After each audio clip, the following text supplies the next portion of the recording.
A lot of that was going on.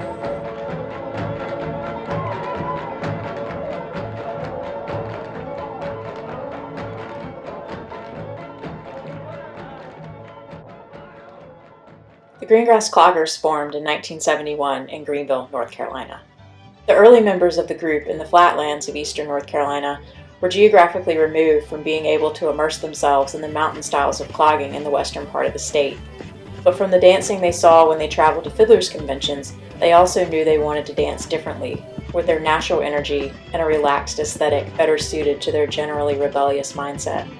They used what they knew and made up the rest, a creative process that led to the distinctive green grass style that combined Western square dance figures with precision footwork based on steps they learned from mentors and steps developed within the group. Along the way, those steps took on the names of the dancers who created them. Through performances and workshops at festivals across North America and on travels to Europe, Asia, and South America, the widespread appeal of the Green Grass Cloggers helped spark dozens of offshoot groups, and as a result, a style of performance clogging evolved apart from competition clogging. Within the first decade of the group's existence, green grass steps entered folk tradition. People taught and learned steps like the Eddy, the Earl, the Karen's Kick, the walking step, and more, without always knowing that they came from specific people with connections to the Green Grass Cloggers. Unlike so many details in the world of folk music and dance, the sources of the steps passed on through the Green Grass Cloggers are not lost to time. We know the people behind the steps that still bring joy to dancers and audiences around the world, and we can keep telling the stories.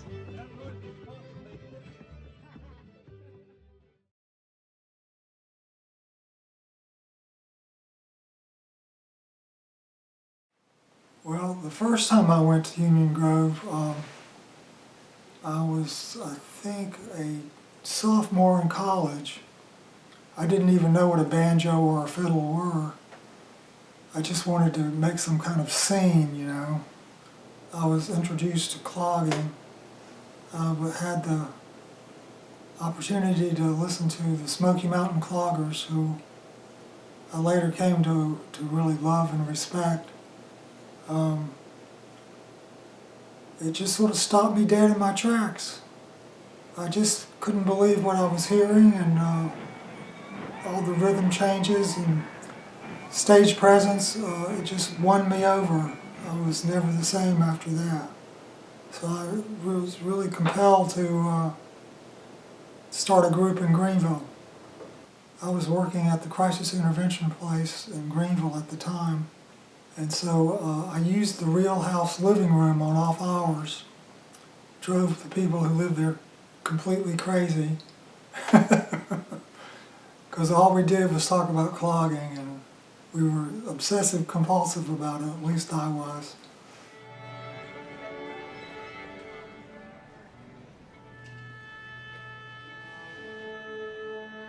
I met this guy, Dudley Culp, at the Real House. He had gone off to a festival, and while he was at this festival, to my understanding was, because I lived in the house, he comes back and he was talking about how he learned this thing called clogging. So majority of the people had no idea what clogging was. It's like me, I didn't know what clogging was. And for the longest time, it just sounded like a bunch of mumbo jumbo and noise where, he couldn't walk from the living room to the kitchen. He would clog from the living room to the kitchen. Despite the hard times that a lot of us gave him, he kept doing it. And eventually it started to sound like really, really good. I mean, it just all started coming together to the point where we would have these slam down drumming session, combination drumming clogging sessions in our kitchen. And it was from that experience that, eventually he taught everybody living in the house to do this thing he called clogging. Just this creative energy, because nobody really knew what they were doing, because the only instruction we had at that point was the stuff that Dudley shared with us. Well, I came to the group because Dudley and I were good buds. And we went to our first festival in the mountains that was called the Autumn Square Up in North Carolina at was at Fiddler's Grove, and it was a coming together of all kinds of different regional clog teams. That many high schools had them, just like they'd have a football team, and communities had clog teams, and it was a contest. While we were at the Square Up, we were encouraged very strongly by Harper and Wansey to come back the next year with a square dance team and clog team and participate in the competition. We were sort of floundering, I guess you would say, about which direction to go in and what to do with all the stuff we currently learned. So it was very timely because I really needed some inspiration to get moving on it.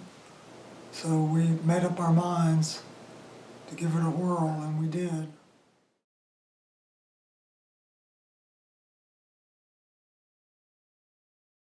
For the most part, in the beginning, there was no music. It was all us dancing to the percussive culmination of our feet. The step that we called the Eddie, came from Eddie. And it was a step that he made up.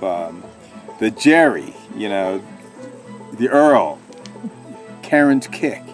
Just stuff that people did out of their natural movement to the music. As it evolved into us getting gigs and then having to practice, the routines came about in very much the same way. How about if we do this? We just came out to the end. How about if we put a Karen's kick on the end and a twirl or a step 1-2?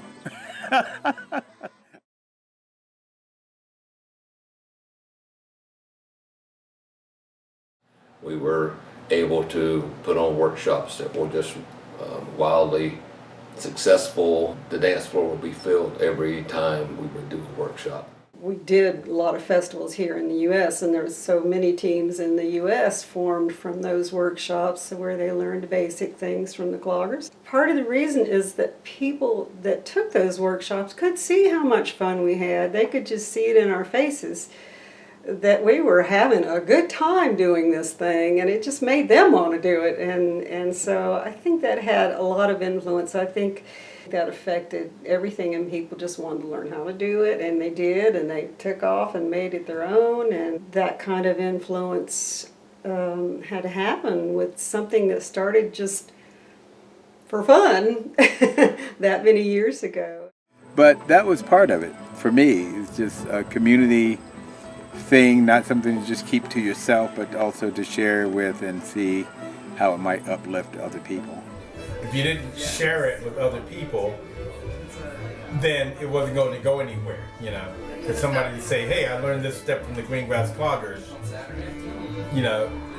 that wouldn't happen if we weren't open about and happy about sharing it. And at the workshops, we had a couple people that didn't have a clue that were always leading it because they were the leaders of the team, and they basically would get up and just do steps, and people, it's like sometimes be 200 or 300 people at some of these workshops, and sometimes we were outside, or even when they were in a place with a good wooden floor, and that's what just kept driving me to figure out a way to be able to, at the end of the workshop, have people say, wow, that was a great workshop, rather than, geez, man, how are we ever supposed to learn how to do that? They don't break it down.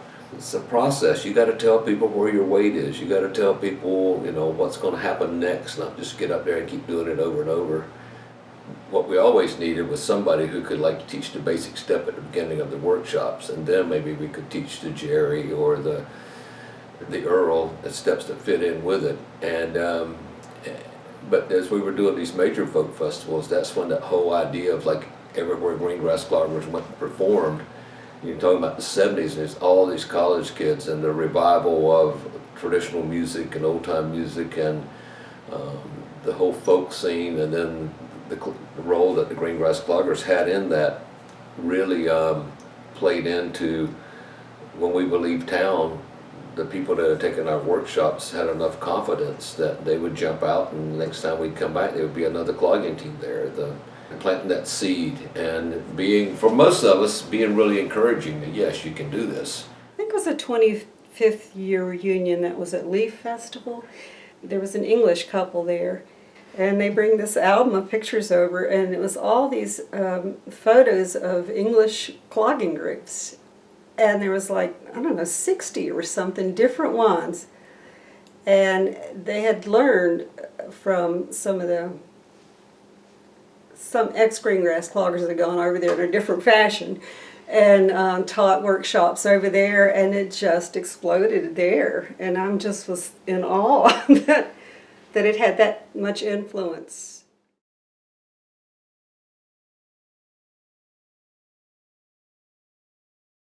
Sometime in the 80s, we were traveling, I can't remember what part of the country we were in, but they were in some small town performing, and in the local newspaper, they had written a little story about clogging and the origin of the steps from the Appalachian Mountains. So this was a place far from the mountains. And they talked about how some of the steps back in the old days, you know, this is fake lore here. The steps were named for certain characters, and so in this newspaper account, it talks about the step called the Earl, which was, the writer of the article fantasized this was some, you know, mountaineer who made moonshine up on the hill, and they named a step after old Earl. And, well, it turns out Earl is, you know, African American guy who was born in New Jersey. But danced with green grass in the early days. So it's really funny how the names get attached to the steps, but people forget where the names come from. We'd go to some festival or some place, and people would tell us about where they learned to do a step, and you'd look at them and look at their style and go, actually that's a green grass step, or that's a green grass figure, and they wouldn't even sometimes know who we were. People learned it from people that learned it from other people who learned it from other clogging teams, but it was green grass style and green grass steps and green grass figures. But a lot of times people would just pick up a step from somewhere, and the person that taught them the step didn't know that it was named the Eddie. But if you see somebody doing the walking step in particular, and incorporating that in their dance styles, I mean, they could have learned it from anybody. And it happens. You like run into people that think that is like a traditional mountain step that's over 100 years old, and it's just not true. But they associate it with the oldest looking style to them. It's not like competition style clogging, and so they think that some of these steps are, and even some of green grass steps. I mean, the Eddie and all these steps were like, you know, old mountain steps, and they like, this was Appalachian clogging, and it wasn't at all. And I was just like, well, what? Who told them that? I don't mind that they don't give credit to the Green Grass Cloggers, but it does bug me when they like get their history so mixed up that they're like giving out false information. At some point, it's kind of like, well, that's part of the tradition or the history, but there's another part of me that it's just like, that's just like so totally cool, because you're just dancing for fun, and where it comes from may not be all that important. And yet at the same time, yeah, I kind of want to say, oh yeah, well, you know, Jerry's a real person, or the Earl was named after a guy named Earl White, who was a great dancer.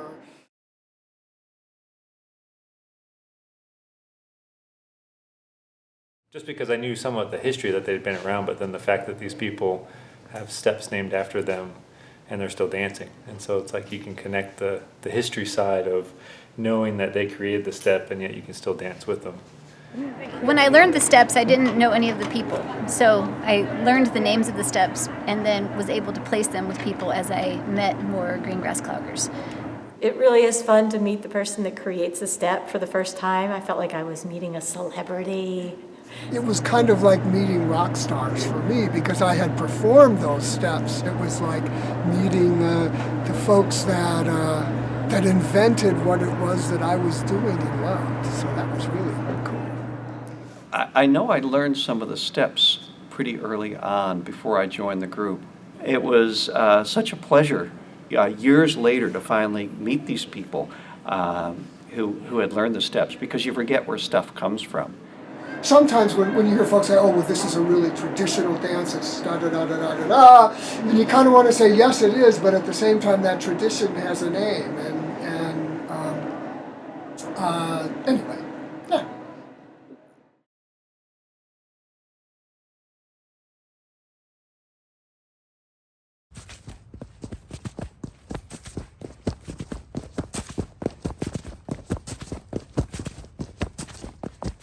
I first learned how to clog about 2 years ago. I had seen a clogging team perform at the Fiddlers Convention at Union Grove, and I really liked what I saw. And I showed some friends at the Fiddlers Convention a few of the steps, and we brought it back to Greenville.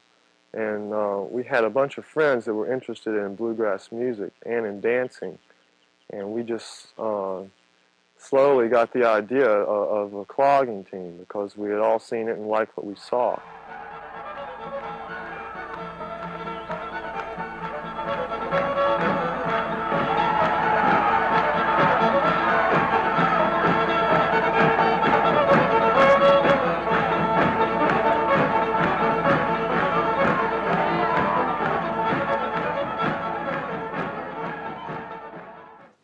Well, Evelyn Farmer, as I remember, was at that second Union Grove that I went to, and everybody had campfires, and I was trying to learn the basic step. I still hadn't learned it. She was just there next to where my campfire was, and she was probably appalled by our appearance, long hair, smelling of you know what. I asked her if she would teach me the basic step, and she said yes. And she did. And she was able to break it down in a form that I could understand it, because I certainly had trouble with the shuffle. And we modified it somewhat to our own basic step, which we use throughout most of our routines now. There are about 3 different rhythms we use in clogging, and they all come. Well, some of them are traditional clog steps, and some of them we've invented ourselves in the clogging team. The traditional type basic step we do is this. It's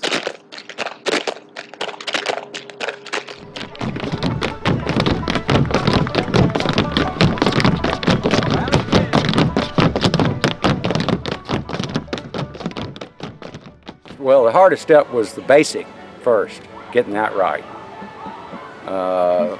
And then after I got the basic, other steps were easier. What advice do you have for cloggers of the future? Get your basics down.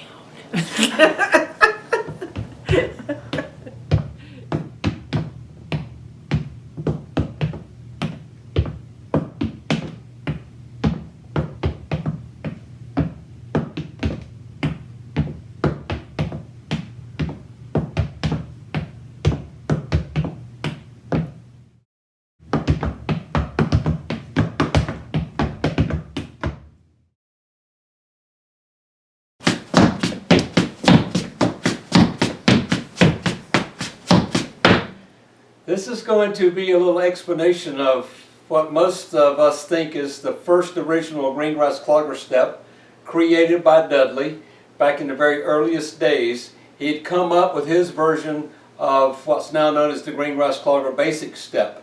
And this step was originally, Dudley named it the Indian, and then in our 50th year we decided to honor Dudley and rename this step the Dudley, because it kind of follows the pattern of green grass's steps being named after a person.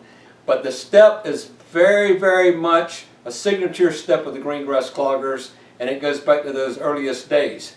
So the basic step, shuffle step, toe step, shuffle step, toe step, is that. And then the step that's now called the Dudley, that was originally called the Indian, involves the foot on the floor going back, forward, back, and then you change your weight. Back, forward, back, step, back, forward, back, step, back, forward, back, step. I like to teach you this: both your legs are straight, both of your legs are bent, both are straight. So in time with the music and the basic steps, the Dudley looks like this.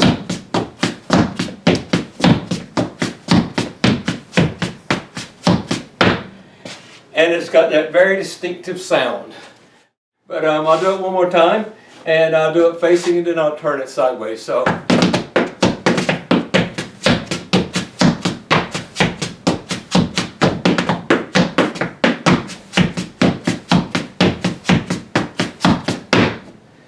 Ta-da!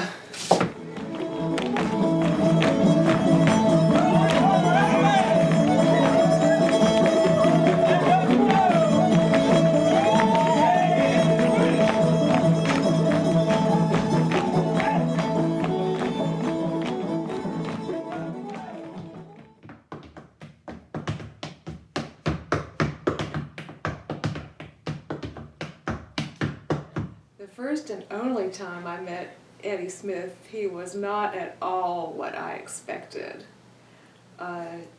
It was up at the festival up in the mountains, and he had a booth there. I think he was selling pottery or something like that, and he was having acupuncture, and he had all these needles sticking out of him. He was an unusual guy. I wish I'd gotten to spend more time with him. He was really interesting. Eddie was this cool, wild-headed, curly-headed, bearded potter who would just show up at some of our gatherings or performances and loved to clog. I think we tried to get him on the team, but he was not a regimented guy.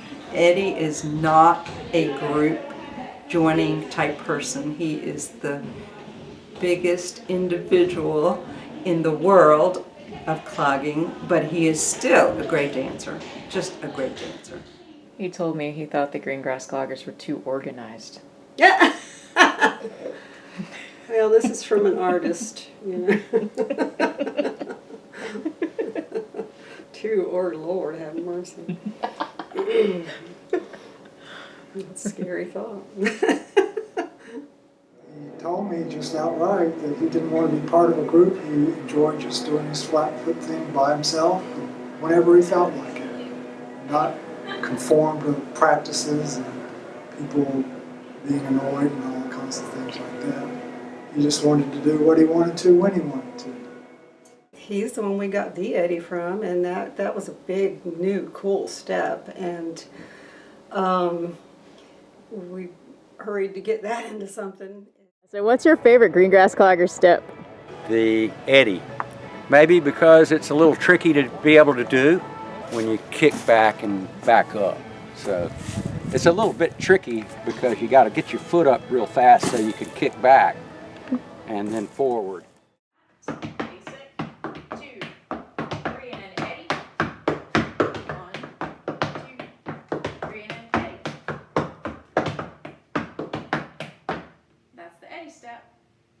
When he was a graduate student in the ceramics department, I was real interested in ceramics at that time and learned a lot about ceramics from Eddie.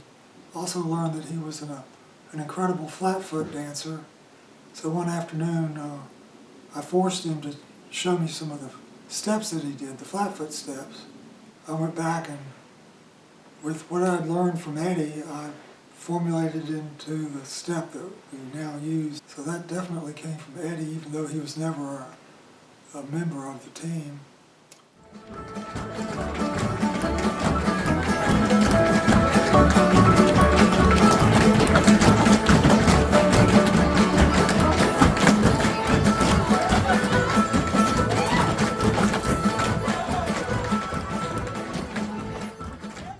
We're talking about the origin of the Eddie, and it has two reference points.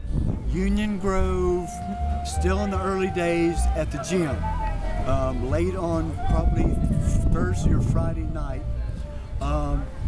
Spirit-filled dancers, if I've ever seen any in my life, and they're doing Appalachian Round, and they would come out and do individual solos. First the ladies, and it was great, and then the guys, and they did their solos.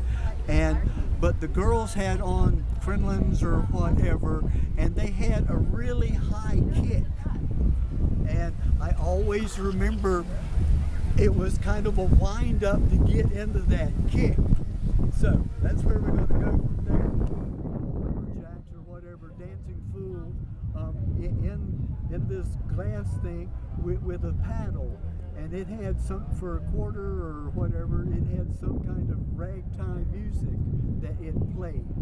And I used to stand there and watch that dude just, you know, he really had, and he had, occasionally his foot would kick up. And so what Dudley took from me watching me in Greenville, that I never knew about, was me imitating those two particular things. There was a swing in to get the high kick, and generally a tap across the, but it was up like that, and then in the swing back, there was kind of almost a jump back, and then Dudley told me you're supposed to kick your butt when you come back on that, which I didn't know. But that's what the whole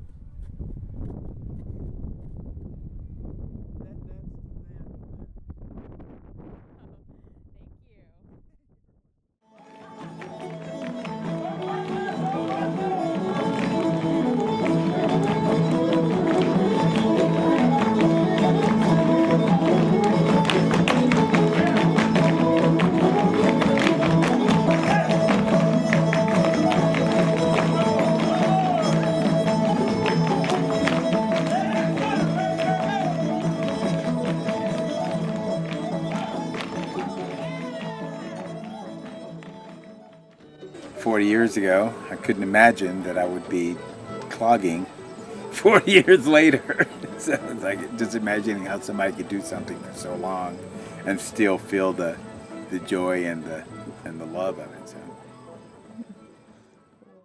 So what is your favorite Green Grass Clogger step? Oh no, really?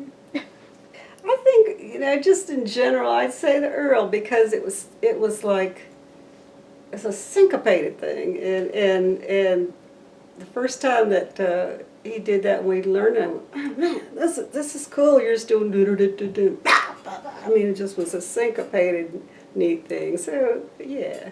I guess it's the Earl. I have to say it's probably the Earl. You might think I would name myself, but no, it's the Earl. Because it's so much fun. It was one of the first syncopated steps I learned. And it usually means you're just about at the end of the routine. So that's always a good thing, trying to get out of there. So that's my favorite step.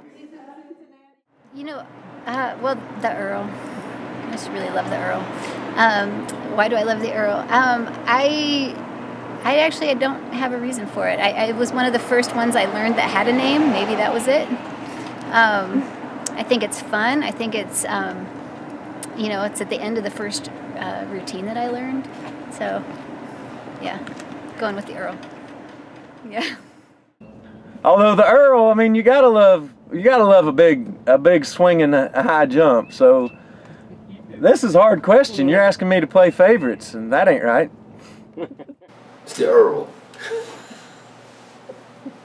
It's just wonderful to see them going off the stage in togetherness, you know, and just, it's beautiful. And when there's 16 dancers, oh my goodness.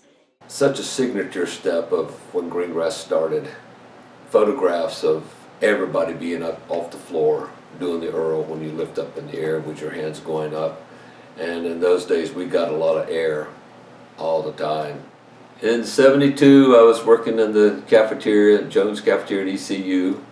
I'd see this guy in the cafeteria and there's a jukebox in there and we'd be listening to music and Rod Stewart, The Doors, some soul music because ECU's close enough to the beach and there would be beach bands, beach music bands. But he was always dancing, he was always doing this, and sometimes doing this step. And I went over and said, "What are you doing?" He says, "Oh, this is clogging. I'm on a clogging team." I went, "Clogging team?" And he said, "Yeah." He said, "I'm on this clogging team." And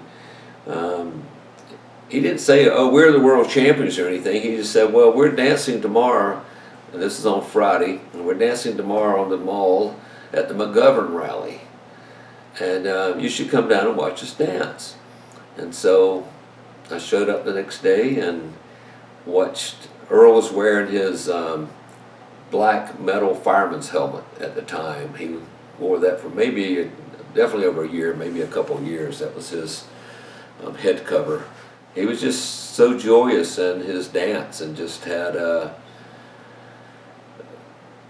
kind of lopiness about it. I don't know if you go back and look at Green Grass, there's just something going on there that wasn't happening a lot of the guys that were dancing, it's the first time they'd ever danced anything, and he was just so willing to put up with me, because after he set me up with Dudley, and Dudley told me I'd never be able to do it, and then I just kept bugging him to death while we were working at the cafeteria, and he just keeps saying, no, you can do it, it's just going to take some time.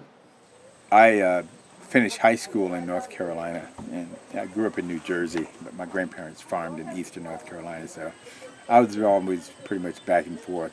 Somewhere along the line, I recalled I had visions of my grandfather and some of his buddies dancing around the barnyard.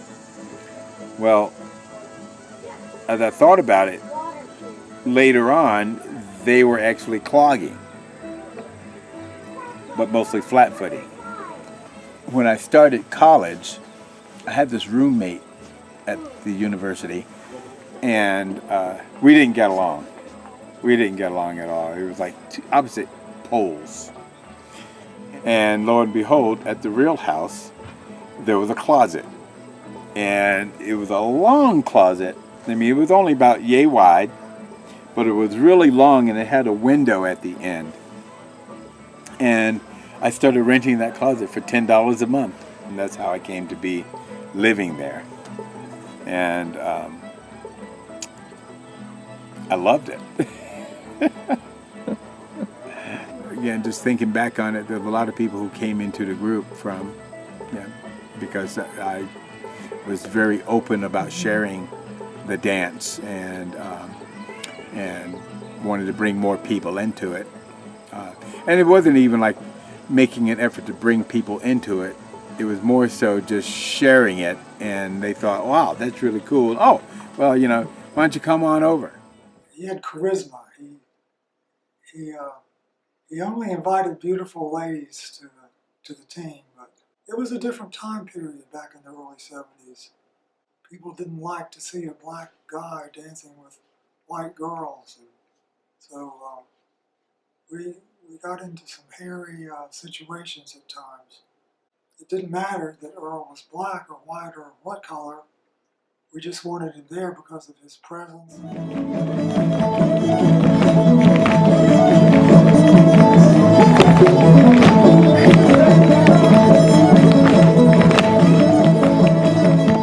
But anyway, the Earl came about as the result of me trying to do another step, and for whatever reason I wasn't able to do it, and that's what basically came out of it.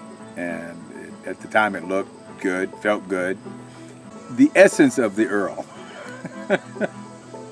is, and I'm still working on this part, but it's that long pause and trying to get that pause. So to me it's like da da da da da da da da da da da da da da.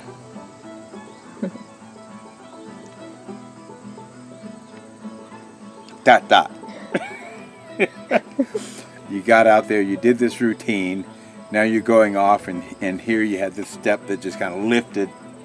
And it's great to see everybody doing it and being synchronized and being, pretty much in step. And when we're all off the floor like that, it's incredible.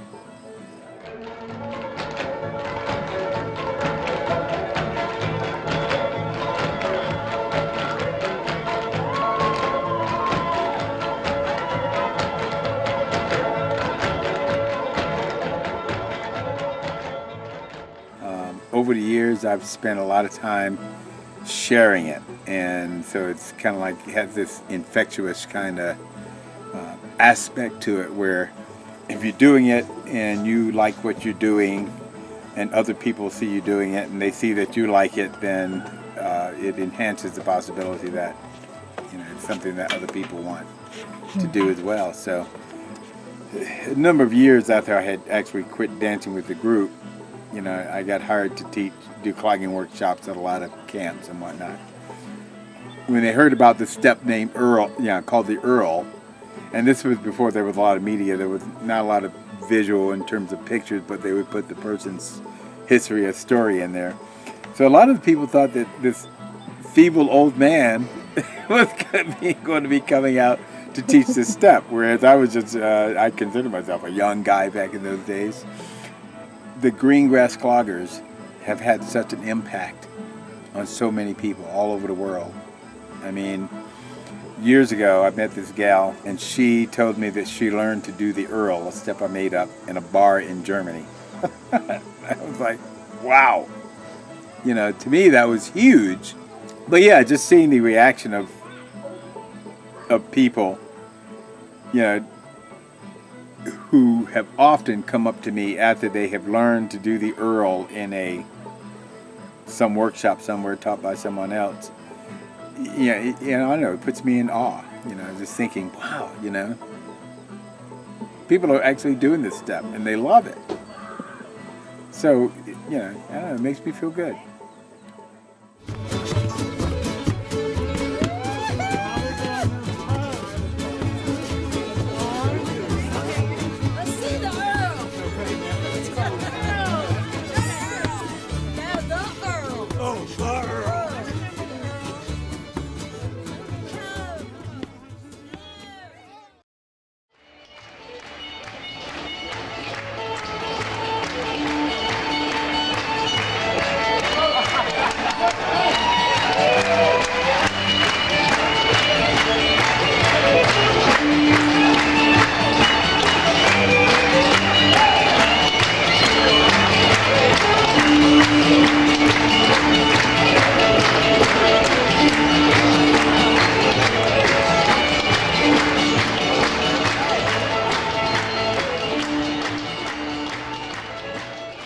So what is your favorite Green Grass Clogger step? I think turned out to be the Karen's kick, named for Karen Philbeck Bartlett. I like doing her kick. And too, back then, I had a really high vertical jump and I was strong, my legs were strong, so I could leap and get up in the air and I felt like I was flying. So I think that was the best feeling, having that move to do and having the guys support you when you're doing that. Just made for a fun dance. So that's my pick. Okay, what is your favorite step created by a Green Grass Clogger? I like Karen's kick. Gail, what is it about the Karen's kick? Oh, it's just fun. And it's nice. It lets you kick higher than you ever thought you could. A lot of people, even ones that are dancing now, don't know where these steps came from. I met one of one of the members up here the other day, and I said, "Yeah, I used to dance with the Cloggers. You know, Karen's kick." She said, "Oh, I thought that was Karen." I went, "Oh, well, no." You know, and just little. It's funny how things evolve through time, and you know, people don't exactly know where all this comes from. So I'm kind of glad you're doing this. Not that I care about any kind of recognition for this, but just to keep the history. It's a good thing. I, of course, was a student at East Carolina University and was taking some geology courses, and my geology professors had a band, and I found out about it, and the Flatland Family Band, and went out to see them, and I just really enjoyed their music. Didn't know that much about old-time music at the time. I was talking to them, I guess maybe sometime when they were playing, and said, "You really need to go to some festivals if you like this kind of thing." And I said, "Tell me where to go." So they did, and I took some friends. They didn't know much about it, and we went to Galax. And that was my first festival, and I saw my first clogging, and that I recall anyway. and was just blown away. I thought that was the coolest thing ever. I mean, I'd done some kinds of dancing. I grew up with dancing, shag dancing, all kinds of things. But I thought that was wonderful, and just all the different kinds of old-time music and bluegrass that were there just really got to me. It was wonderful.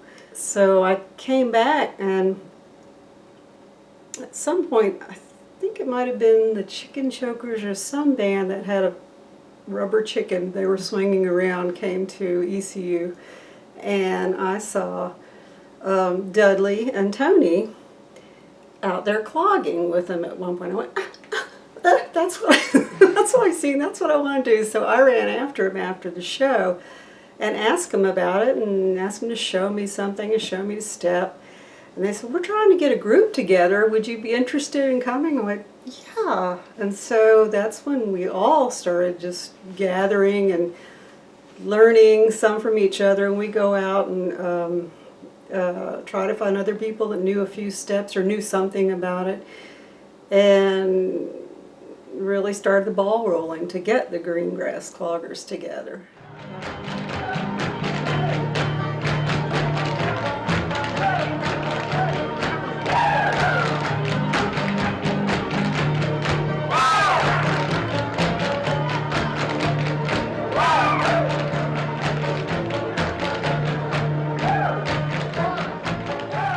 Well, early on, several of us were very involved in making the routines, and the ones especially that had, square dance experience and that kind of thing. And I was so into it at the time, these things would run through my head no matter what I was doing, I'd be coming up with, oh, we could do this turn or this, and so for some reason kicks were going through my mind, and I was thinking of maybe a more exciting way to do a kick, as a couple. And so I was just going over it through my head, and I think I had it worked out. And so I called Rabie McGlawhorn. I said, Rabie, come over here. I need to practice something with you, because obviously you have to do it with a partner. So we worked on it till we worked it out, and it seemed to work very well. So we took it into the next practice, and people seemed to like it. So we worked it into a routine.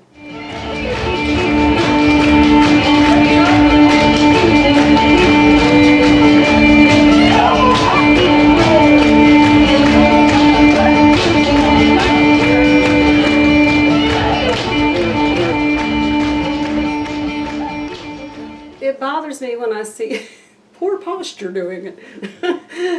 There's a lot of people that want to curl themselves around it, like this, and I think that looks so bad. I mean, and also sometimes we, even as slow, it's still not bad, but the faster I think the better. It's like slam, bam. It's just a fast, fun move, that I think takes the audience by surprise and makes a real statement.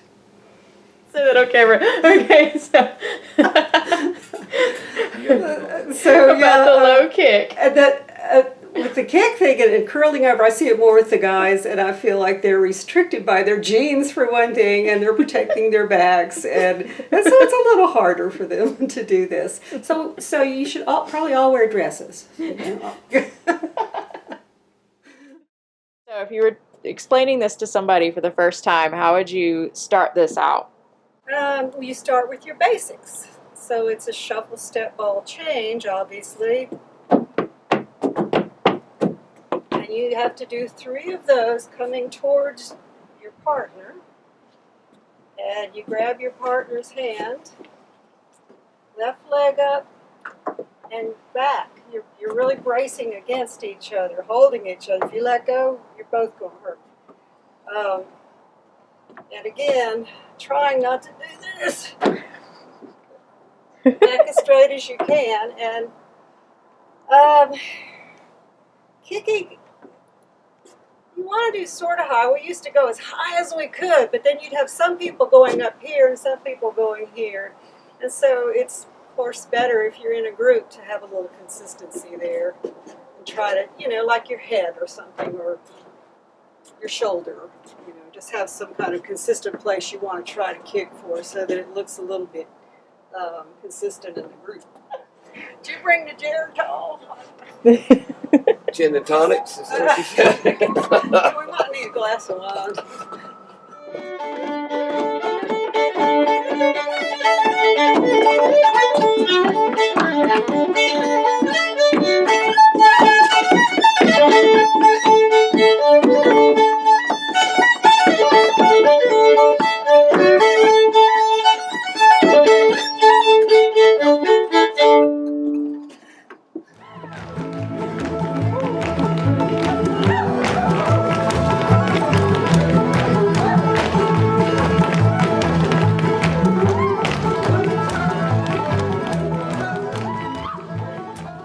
Makes me just happy to go hear this and see the dancing. It just kind of fills you up inside and leaves you with a big smile on your face. What more could you ask for? These friends that I made there, doing that and on into meeting more of the music friends and dance friends, I still have these friends after this long a time. 45 years or so, and I still love them, and we share so many good common interests, and I mean, we may be very different in other ways, but these are my family. I lost most of my family early on, and I went through some hard times at one point, and the Cloggers basically saved my life. It was my happy place, still is. And so in that way it affected me greatly. And it's just, I mean, this is still obviously the world that I'm in. I mean, I play more music, not as much dancing these days, with a man who makes the instruments to play the music. And so it's affected my life completely. It is my life.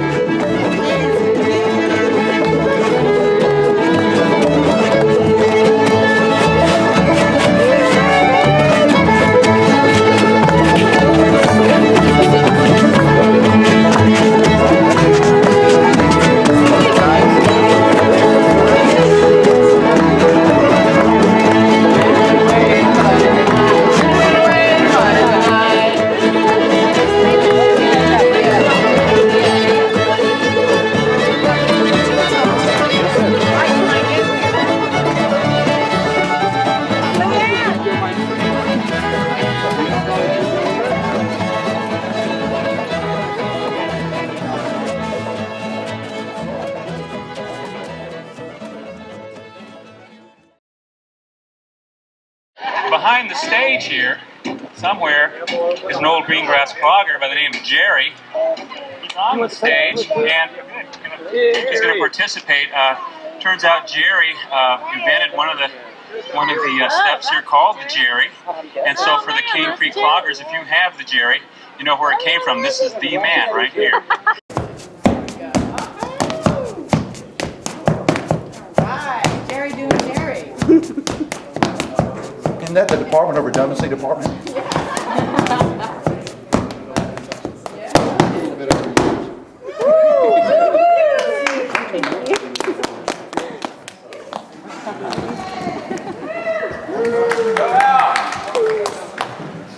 I'm Jerry Lovelace. In 1972, I was sitting in my house calmly minding my own business under the influence of organic substances. And these two women came to my house and kidnapped me. One of them was Karen Kaiser, whose husband, Tom Metcalf, soon-to-be husband Tom Metcalf, was one of the original members of the team. And she and her roommate, Althea Hodson, came by and said, we're going to go clogging. And I said, I'm not really interested in that. They said, you don't understand, this is not a request.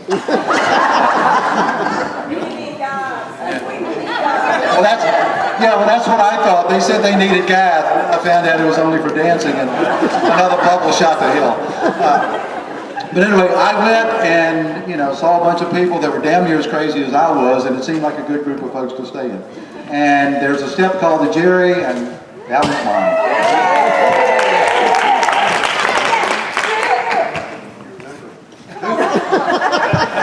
Well, come on, honey. Oh, you need the dance step.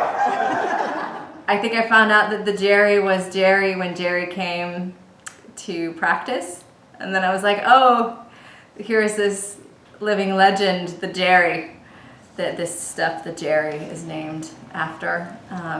So it was delightful to meet the source of the Jerry, also named Jerry.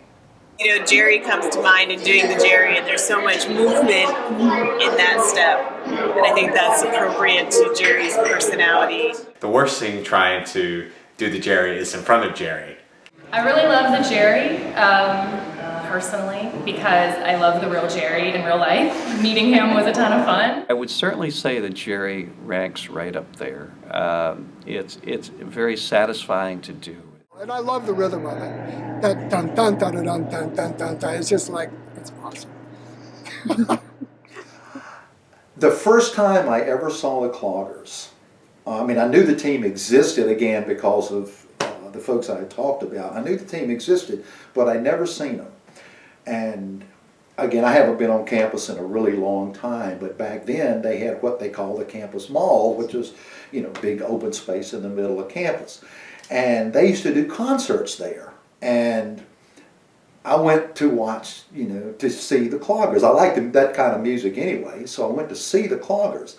And that's part of the reason I really didn't fight real hard when Karen and Alfie came to kidnap me and take me to practice, because, when these folks were dancing, it looked like so much fun. And that was one of the earliest local performances the Cloggers had done, so a lot of people on campus weren't familiar with it. And so I'm sitting out in the crowd, and you could hear people around you. Nobody said anything negative. A lot of people were saying, that's neat, wow, what are they doing, la la la, and a lot of people, what the hell is clogging? But it looked like a lot of fun, and it was just, again, as I mentioned earlier, about the contagion that you get from clogging. People were just having a ball with it. When I saw that, the first thought I had was, that's neat, I might like to do that one day, and then kind of forgot about it. I still liked it, but just never thought about going on my own to try to do it. But I'm forever indebted to Karen Kaiser and Alfie Hodson for kidnapping me late one Wednesday afternoon and taking me out there. Practice was kind of, I don't want to say chaotic, but it was a little bit unsettled, I guess, because, again, this was in the first 12 to 18 months of the clogging team's existence. It was quite bizarre from the standpoint that there were just all kinds of personalities and people there. There were people that looked like what today you'd call nerds, with khaki pants and short hair and starched shirts. And then there were people with hair down to their elbows and patched jeans and no shoes. So it was quite a diverse bunch of people, and my first thought was, what the hell has Karen got me into? But they started teaching me steps, and I started to get to know them, and I finally figured out this should be a fun bunch of folks to hang around with. And it ended up being that way. I don't think I ever had a bad day when I was with the Cloggers. It was always fun. Even when we were doing routines or trying to learn routines or trying to modify routines, and you'd done something 15 times and it still didn't work, you get a little irritated, but somebody would say something off the wall and everybody would laugh and we'd start all over again, and everybody was, peachy keen with it. Yeah, all my dances are muscle memory, so as long as you know what you're doing, then you can help me out. 2 replacements, please.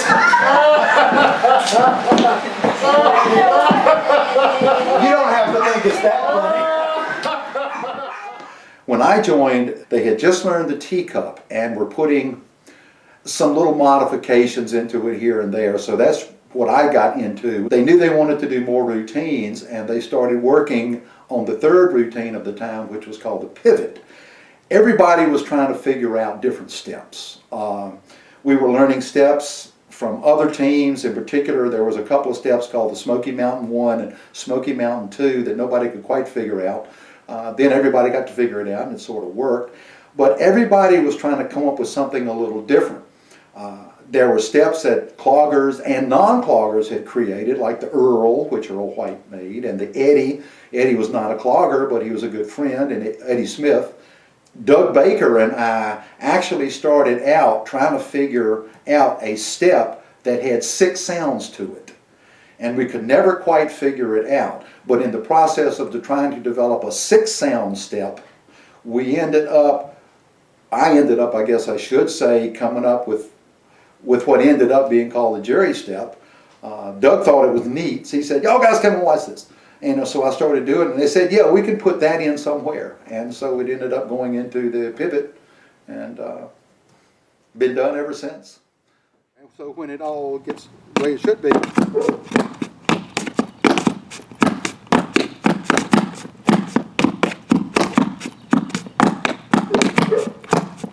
over time, the step kind of got modified, because in trying to do the back part of the eddy and get it in, it really is a hurried step. And I think what happened was, in order to make sure it fit in time with the music, and it wasn't quite a struggle to get everything done, rather than having the back kick like that, it just became a step back, which progressed into an accent step, I guess you'd say.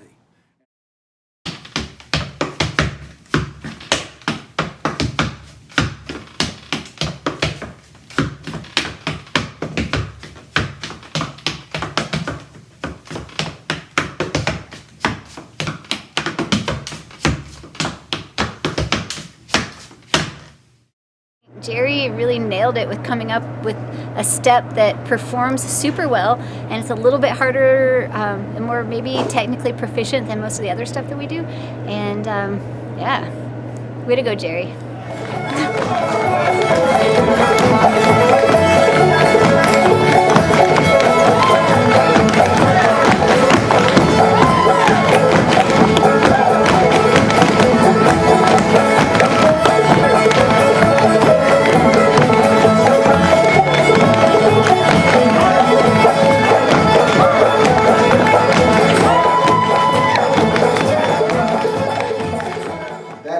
That's really what the Jerry step is. It's a piece of a chug, it's a piece of a basic, it's a 3-stomp, it's just a lot of things thrown in together, which is the way a lot of steps are. You know, the Eddie and the Earl that they made up are kind of unique, the basics kind of unique, but a lot of the stuff that came afterwards is stuff that was kind of a mishmash of other steps, which is what mine is. The Hunt, well, that's what Hunt's is a combination of other things. I love Hunt's step, it's great, and it works perfect. But it was, it just came out of trial and error and fooling around, and it finally, something kind of clicked. The sound was there, the timing was there, and so we went back into where the group was and says, hey, we did this, what do you think? And fortunately, everybody seemed to like it. So, and the rest, as they say, is history. if I want people to do anything when they do the Jerry step, it's to have the most fun they can possibly have and keep their clothes on. Was there any particular clogger that were just really wanted to have a step named after them? Doug Baker. I did make up a step called the peeing dog step, and we tried to put it into the pivot.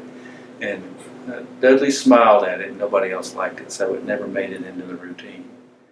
What is your favorite Green Grass Clogger step? Ooh.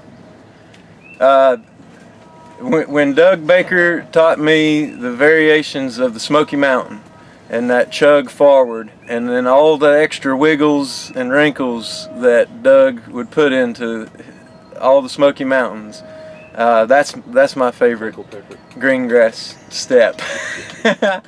My favorite clogger who made up a step.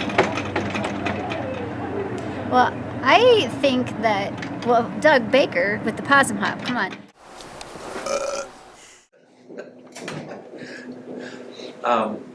I knew Dudley through mutual friends. I was in the psych department, he was in the art department. And so I had seen them dance on the mall, and shortly after they came back from winning that championship at Fiddler's Grove, I went and begged Dudley to let me join and learn, and brought my first wife with me. Dudley quickly told me that he had plenty of women, but he needed men, so he would be happy to teach me. So I went to the Real House, and he taught me the basic step. The only problem was that I had learned the basic step backwards. I was very, very stiff, and Dudley was very patient. And I think he probably had some thoughts about whether I would ever make it or not, but I was persistent. It took me a good 2 years to loosen up and be a good dancer, or a decent dancer. Your persistence definitely paid off. And I guess my organizational skills kept me in good graces. Nobody in those early days had the energy or the desire to take it on and be the organizer, facilitator, so on, except for Dudley. And he did it for 2 solid years. And when he left, he left the leadership to Brian and me. And I wanted to see the group continue. I signed over a bank account and made some rules about how it's spent, because I knew that a couple of people were going to have parties and engage in wild living. He said, I want you to handle the checkbook and let Brian be the caller. And so I became the treasurer at that point, and I did some of the booking. So it was the two of us loosely did it. Now that still didn't mean that at times when we would meet and practice that people didn't speak up and kind of take a leadership role in some part of choreography or booking or whatever. I did quite a bit of booking early on, and then I kind of backed off of that. And so Brian and I were both there right on up into 1980 until Brian left. And then when I left, it went to Gordy and Phil, basically took over at that point. The pivot was the first routine that Roger and I learned, and Art and Gloria spent about 9 months teaching us because it was very steppy and we had all these different steps to learn. And I really liked the Possum Hop because it was one I could actually do, and that was fun. And it was near the end of the dance, so that when we got to the Possum Hop, we were almost there. It was a mark of accomplishment. It wasn't until years and years later that I learned about its history, and Doug being the one that had come up with it and why it was called the Possum Hop. When I came off the road in the fall of '81, I took a little bit of a work sabbatical, but I came back in the spring of '82 to the Greenville area, and hooked back up with the home team, and danced with them up into the '90s. And Wanda Lee, who was dancing then, I made up a step that we put into the routine there that the home team still does. It's called the Possum Hop. That's my only claim to a step, but the road team doesn't do that step. The reason she called it the Possum Hop is because she said that whenever she would see me, I was always grinning like a possum. So the step got its name from me grinning like a possum. That's it.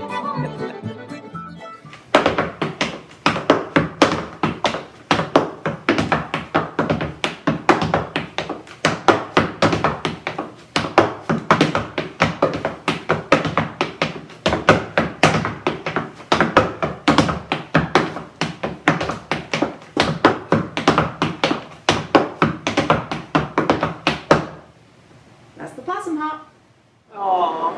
Yes, It but should be Doug's Possum Hop.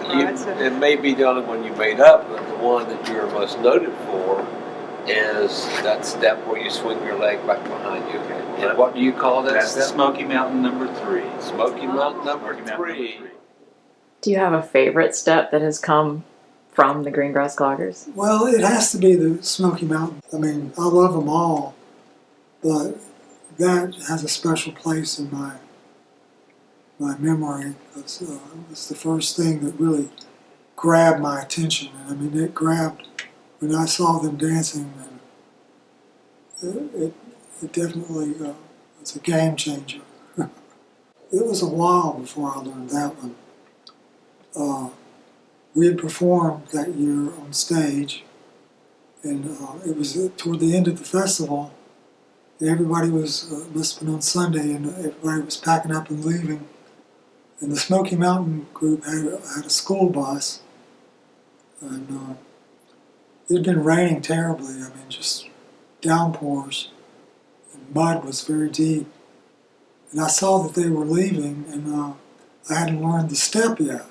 And that was one of my purposes of being there, was to learn that, because I couldn't figure out the syncopation of it. And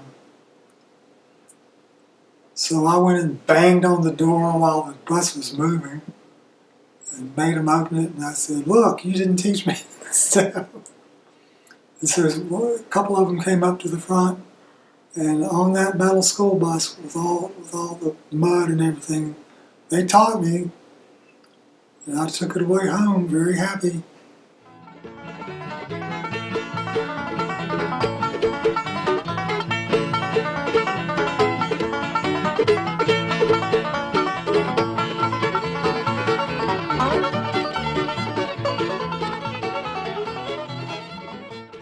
The fiddle puppets were dancing over in England and doing this workshop, and these people came up and said, "Well, we want you to teach us the Rodney."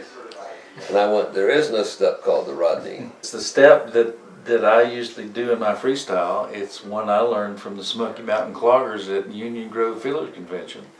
That's been my signature step. But I guess it's the Rodney now. Well, no, it's like, and so the funny part was that I said, "Well, there's no step named the Rodney." And they said, "Well, yes, it is. It's in this book." So that afternoon in the workshop, they brought it back. And I read the step, and I still can't figure out how to do it, even from her description of it. And I said, "Well, they said, "Well, Joe can do it." And so they get Joe over there, and he starts doing the step. And I said, "Well, that's Doug's step." And so evidently I taught it at the workshop, and so she knew all the other steps were named the Earl, the Eddie, Karen's kick, and so she just thought and put it in there, and that was my step. And so it was broadcast in one of the few clogging books.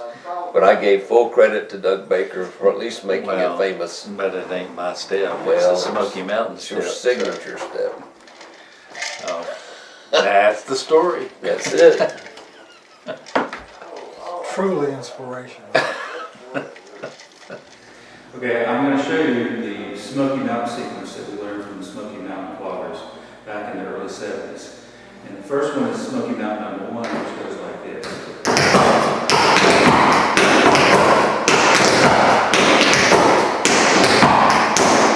That progresses to Smoky Mountain number 2, which puts 2 stomps in between, and it goes like this.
we did learn a lot.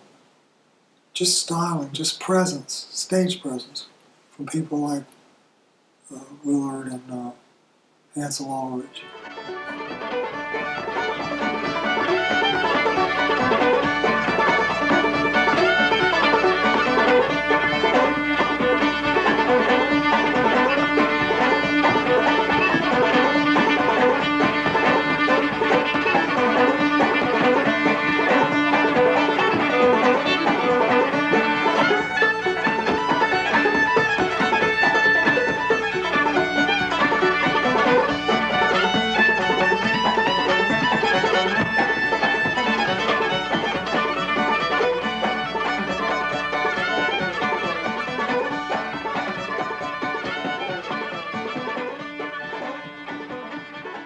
Because they were so open to us and taught us things and accepted us, I think that laid the game plan out for us.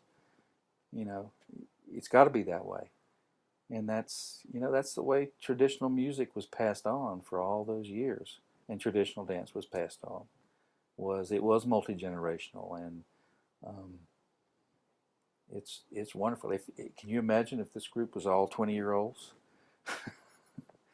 And didn't have that history, didn't have those memories or those things that were learned back before with the legends in the music field and bluegrass and old time. And we were accepted as as not necessarily as peers, but as this is fine, this is okay. I'm willing to teach you what I know, and I want you to know it, and I'm flattered that you want to learn it from me. Willard Watson, I remember, was an early fan. We loved Willard, and Willard loved us. Willard was what they call a character. He was just one of the most interesting people. I mean, just because he's always kind of had this dry sense of humor and always kind of winking at you, maybe putting an arm around you and showing you his little toys that he made. Willard was like, he liked to be in the center of whatever was happening, and the fact that green grass was so popular with a bunch of young people. A lot of green grass would go up to his house in Wildcat Road in Deep Gap and go to his wood shop where he made all of his wood carvings.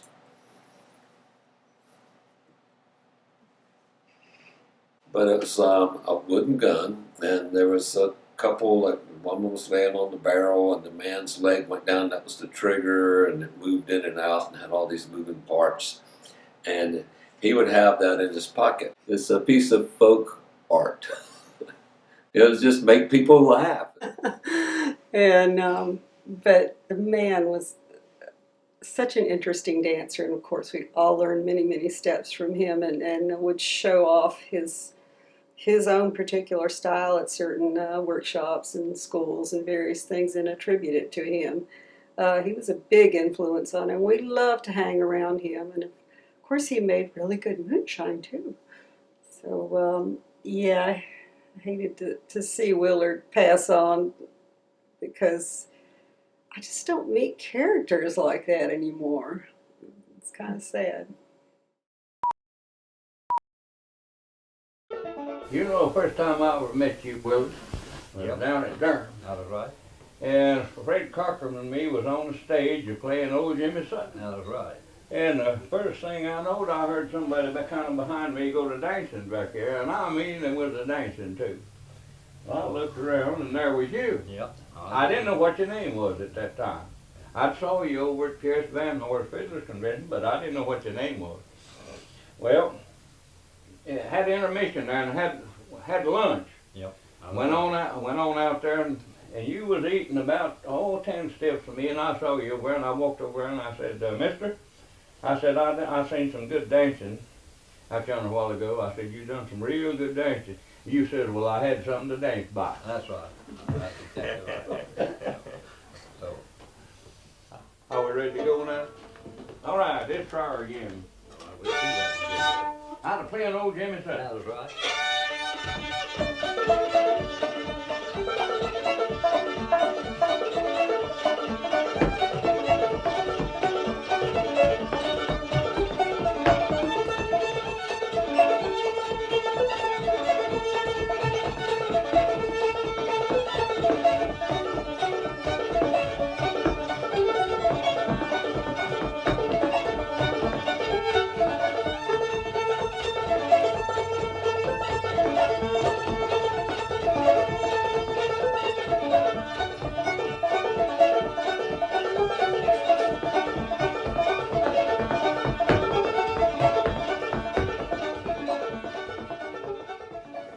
So Willard's sequence of steps that he put together and would do a lot when he would start dancing, he had all these names for his barnyard steps, and this particular one is the one that I remember him saying. It's called Walk the Heel or Walk the Heels.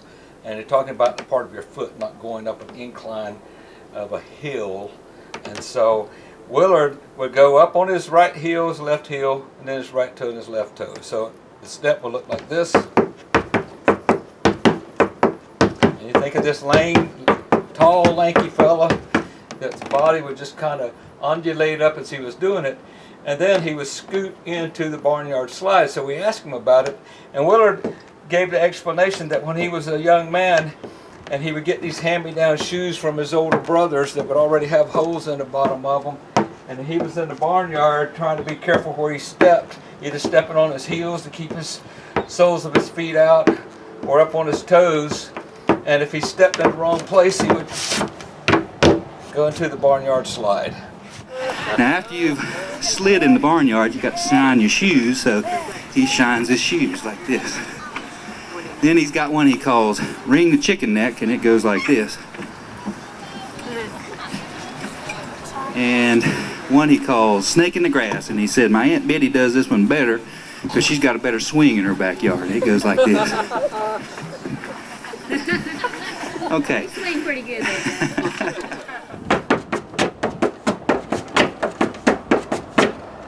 My question always, was he trying to step on the snake or trying not to step on the snake?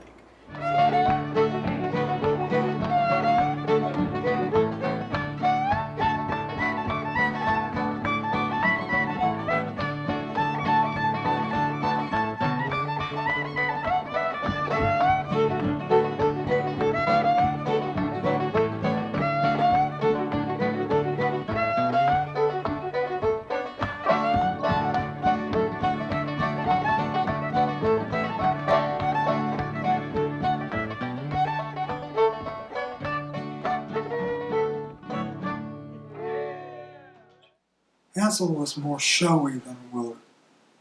Hansel was incredibly fast, and his feet were just all over the place. Hansel was a dancer who, from the Charlotte Monroe area, who really got up on his toes and did some really fast patters.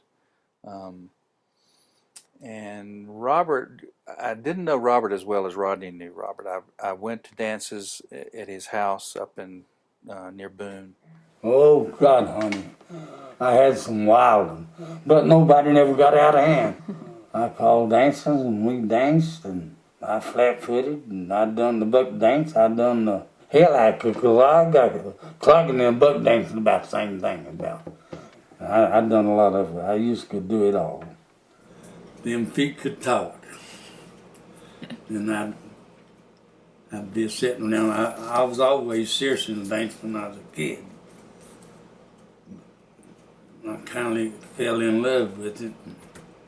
I watched them people dance, and I got to trying to dance myself when I was a kid. And my dad and mother kind of fell in with me and wanted me to dance, and so I got more serious about it. And I never did think I was better than anybody in the dancing, but I always thought I was pretty good at it because I was serious about my dancing. But when I go summers and enter in the flat kilting contest, I get serious. Get down there and get it. You can't win them all. There's a snob wherever you go. I never did try to pick nobody's step up. I never did try. I never tried to patronize nobody else's step. I never have tried to. I've always just stick to flat foot, and I can buck dance a little, and I can clog a little. You can get up on the floor, and you can flat foot a little. You can put a little buck dance in, and put a little clog in. It's something that gets in your blood. If you like dancing, you'll make a dancer. And if you don't, you just, well, hang it up, walk off, forget it. What do you remember about meeting the Cloggers? What I remember about it. Yeah. What did you think of them at first when I they? didn't know what the hell to think. I don't know who called, Rodney or who. Said, Robert, we've heard about you. I said, can we come to your house? And I said, yeah, you can come to my house. God, I come to the house. I said, Myrtle, we're in trouble. She said, what have you done now? I said, I don't know. I said, there's a bunch of teenagers called and want to come here. And I said, Myrtle, they may kill us. We don't know who they are, and I don't know them. They don't know me. But you know what? Whenever they came down here, they were so nice and so good. And I just fell in love with them. And I've been in love with them ever since, and that's all I can say.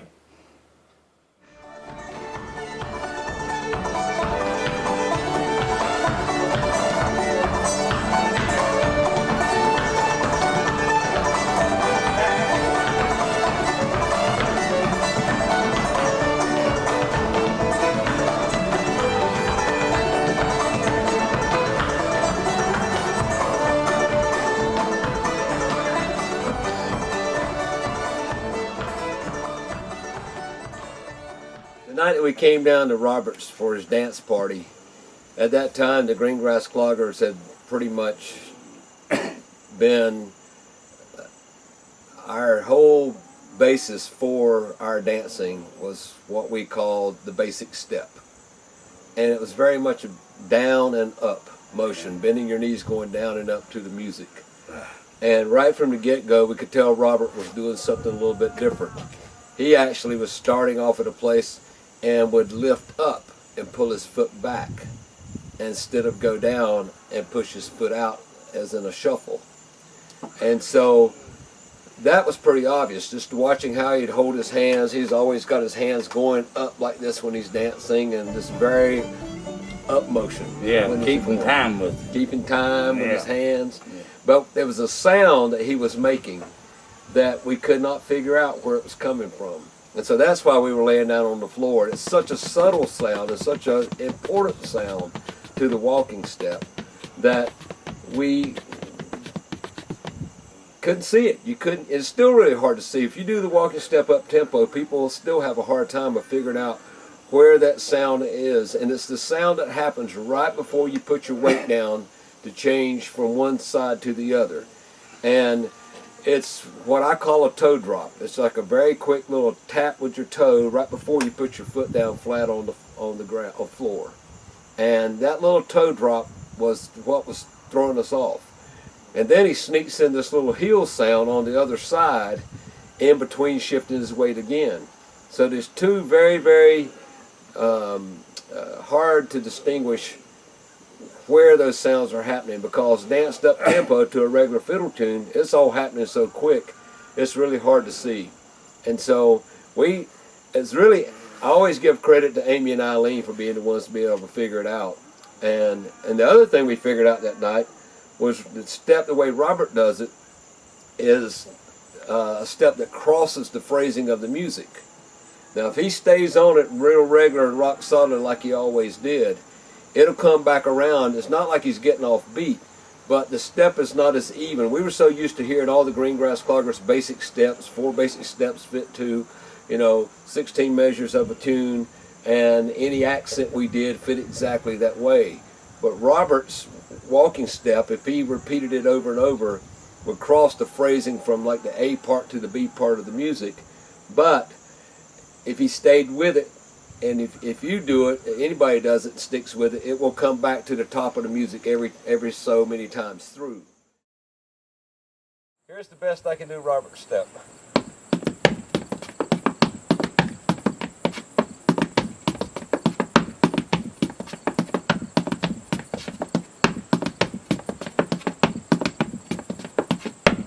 And it's really hard to do for me because it's so one-sided. So he's shuffling with this foot, then he pulls back, and that toe drop right there, that touch down, is the part we could not figure out where it was coming from. So as he puts his weight down, right before he puts it down, he drops his toe. and it's a very subtle little sound. And what Amy and Eileen were able to do was to take Robert's step and do what he was doing on his left side and add that to the right side and even the step out. And so the reason we call it the walking step is because you're just walking, stepping every time on the beat of the music, and then every time you put your foot down, the simplest version of it is pull back. You can hear my toe hit as it comes backwards. And the part that we had such a hard time seeing was this toe drop.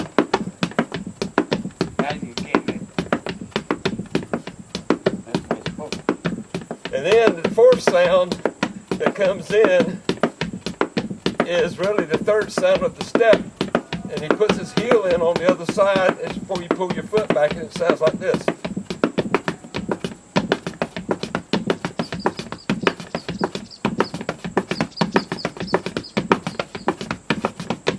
And you can hear when I would just leave it out sometimes. So all the four sounds are touch, step, and then as you pull this foot back, this heel comes up. So it's touch down, heel back, touch down, heel back, touch down, heel pull, touch down, heel pull.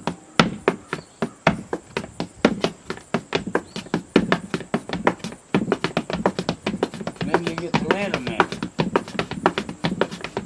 All you got to rock. And then if you dance as long as Robert did, then you can do it nice and consistently on both sides. And that's the challenge to this step, is to be able to do it consistent and in time with the music. And it's better to do it slow and in time than to try to go fast and make it where you can't tell what you're doing. They took your walking step, like the fiddle puppets did, and started sharing it. And every festival we'd go to when we would do clogging workshops, not only were we teaching the Green Grass Clogger Basic Step, but we started adding in, especially if it was about flat footing, we would add Robert's step for the more advanced dancers. Now, that's a tricky step. It's still hard to teach. It's not. No, it's not easy to teach. No. Yeah. I know it's pretty complicated for me to get up there and get it right. And there's still a lot of people that in those early days learned it as the Tennessee walking step, but I've been really on this campaign to make sure Robert gets credit for it, because he is the source of it, and there's no way anybody can dispute that.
Oh, hi. Bet you're wondering why I'm coming out of the women's room. Well, maybe you're not wondering. Okay, what was your question? Now we can go. Oh, man. 1977, Mike Mosley and I went down to Lexington Avenue where there's a thrift store. Now that's long gone. And I found these shoes. And on the bottom of the shoes, there was marked what sort of looked like $7.50, but the 7 was kind of scribbled a little bit. And I went up to the woman and said, you know, this 7 looks like they were trying to make a dollar sign out of it. Could I buy these for 50 cents? She says, okay. And these shoes have danced in ever since. And I don't know if you can see the back. I noticed they're kind of held together a little bit. And it's hard to get my feet in them these days, but when they're in there, they fit just right. So those are my dancing shoes. My best dancing shoes ever.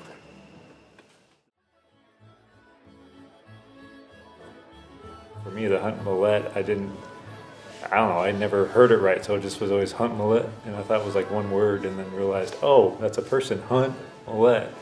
So then it made a lot more sense. It does sound like if you weren't really familiar with dance, it would sound like it's some type of instrument or some type of like professional dance step. If you did like hunt Mallett, the hunt Mallett, I'm like, okay, you know. So if you stop and like separate it and it's like hunt Mallett, and you're like, oh, okay, it's a name. I really thought it was a hairdo. And it's not like, and it's not like hunt Mallett or, you know, hunt Mallett. And, you know, see, I would be mispronouncing it the first time I saw it. I'd be like, hunt Mallett? What's that?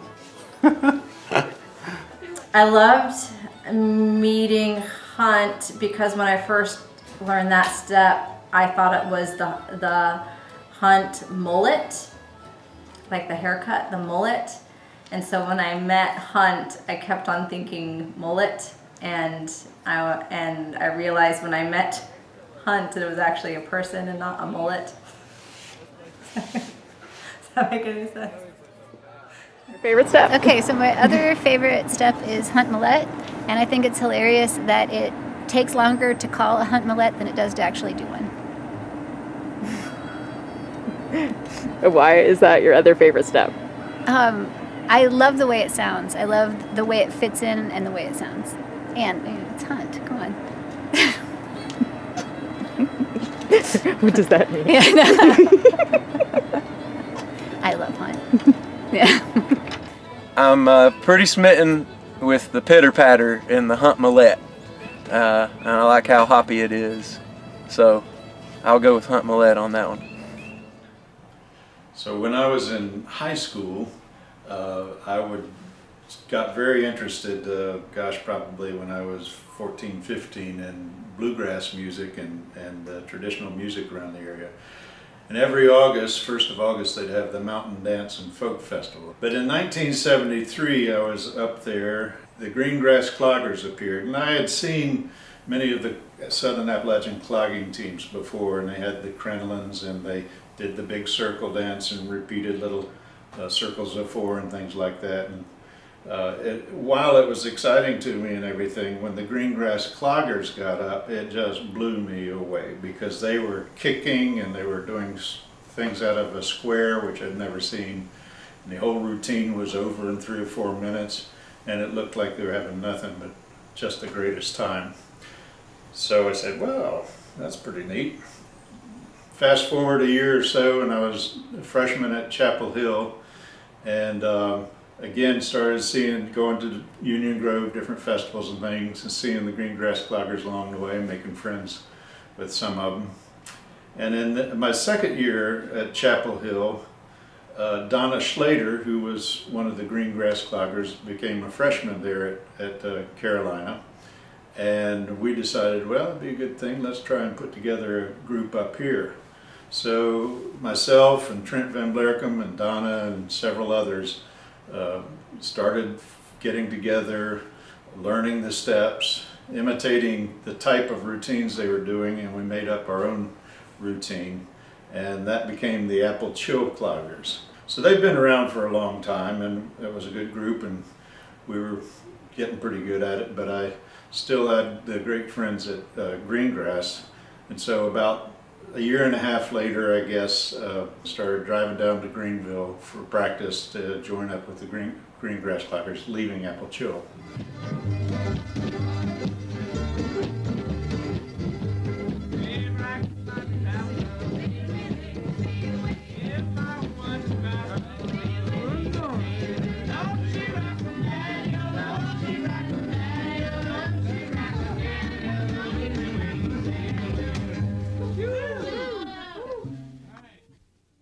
So the first time I danced with the Green Grass Cloggers, I had known a number of the steps. I was with Apple Chill at the time, but it was in that transition time where it so happened that they wanted to dance 2 sets, and for whatever reason they were 1 guy short. So they said, well, Hunt knows those steps, maybe he could dance it. So we got out there and went through it 1 time, and I kind of knew a little bit about what I was doing, but I was also somewhat inebriated, having been on the bus there, the old skillet bus, imbibing and smoking and who knows what, which added to my willingness to get out there and do it. But decided that what I'd do is write everything down, all the different moves on my arm there, so I'd have a cheat sheet.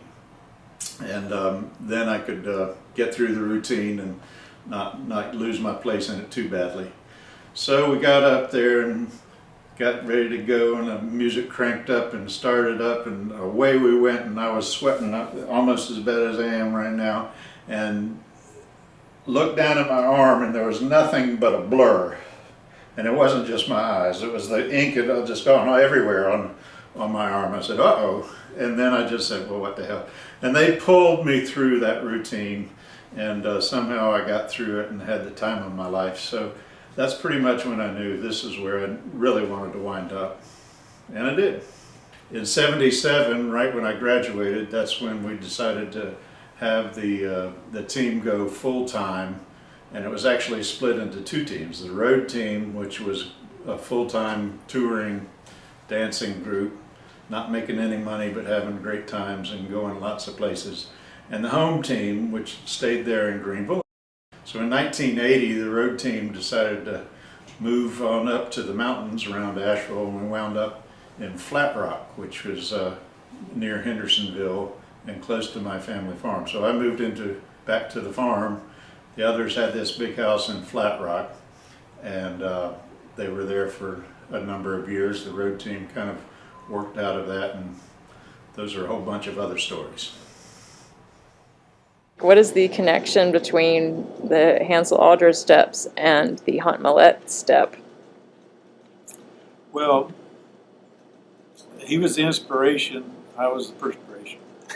And Hansel had a way of, he'd kind of dance a lot of pitter-patter kind of dancing, and sometimes it was up on the heels and he'd pitter-patter back and forth several times. And so I started incorporating that along with being on the downbeat on my heels, the pitter-patter, into a lot of the just buck dancing that I was doing. And somewhere along the way we were working on one of the routines, I guess it was the teacup, and decided to put that in there. And somehow, and I'm not sure how, they started naming that step the Hunt Mallett. It was probably because there were enough syllables where that kind of matched some of the pitter-patter. At least that's my story, and I'm sticking to it. Is that the way y'all do it? Is that it?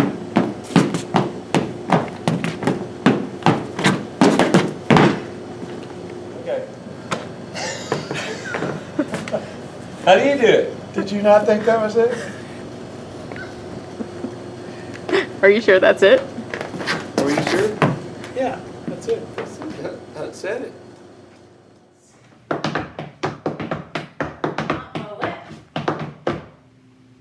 A bit slower. Starts with a chug backwards on the right foot. Chug, pitty, pat, step. And so that pitty pat from chug, toe, heel, toe, step. And the whole thing, basic, do Hunt Mallett. That's the Hunt Mallett.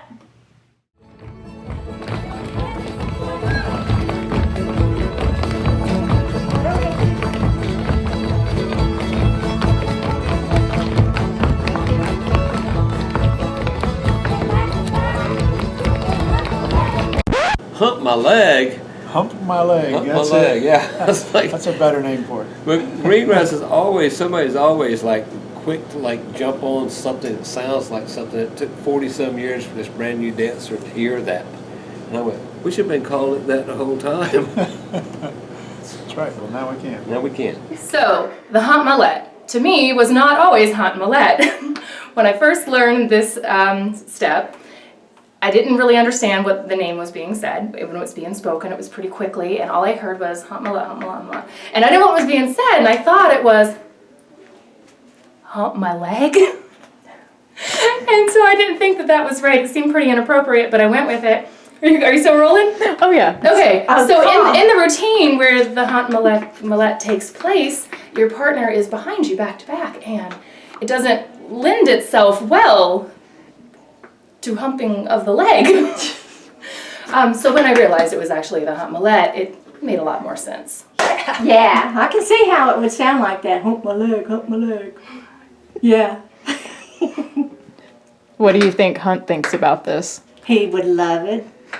The time that at Fiddler's Grove where Hunt was dancing and he blew out his knee, and his partner was Marie, and he was hanging all over Marie, and she couldn't figure out what was going on, and he was struggling to finish the dance. She had no idea. She was really mad that he was hanging all over her and in this performance, having no idea that he was just trying to stay erect. I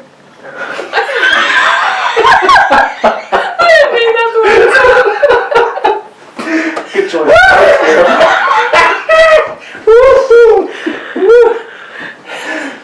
I swear this was supposed to be PG.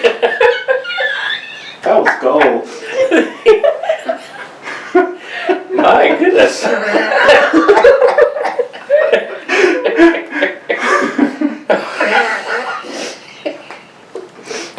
And he did manage to stay erect for the whole dance. I wouldn't know. And they collapsed after the climax. Oh, yeah, that was really something. Oh, yeah.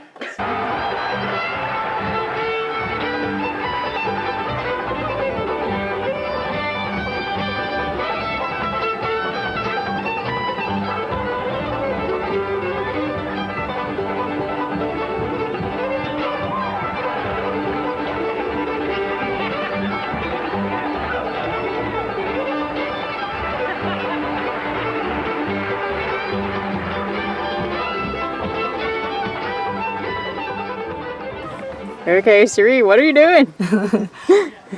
I'm making Rabie Hemby and the P-Funks. Inspired by Mike Mosley's Rabie Hemby, which is a great step to do. The dude with the hat is Rabie Hemby, and these are the little P-Funks. And they're just little blobs with arms and legs, and they're all dancing and having a ball.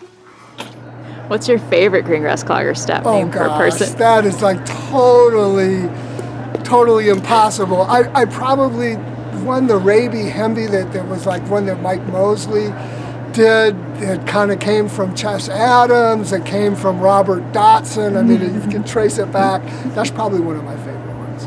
It was kind of a step that came out of that whole flat northwestern North Carolina flat foot tradition that Chess kind of brought to the Green Grass Cloggers in terms of the routine dancing.